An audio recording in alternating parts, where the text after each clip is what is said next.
smelly to someone, heavenly to other. Welcome to the world of শুটকি মাছ। আর আজকে রান্নাটা আমি না, আমার বড় বোন করবে।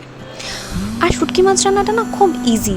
আর এই ভিডিওটা মূলত তাদের জন্য যারা শুটকি মাছ খায় না বা শুটকি মাছ পছন্দই করে না খায় না ভাই। যাই হোক, রেসিপিতে আসি। প্রথমে প্যানে তেল, অনেকগুলো পেঁয়াজ রসুন দিয়ে কাঁচামরিচ দিয়ে ঢেকে রাখতে হবে। তারপরে প্যানে ভালো মতো ভাজা হয়ে শুটকি মাছটাকে কেটে কেটে দিয়ে দিতে হবে।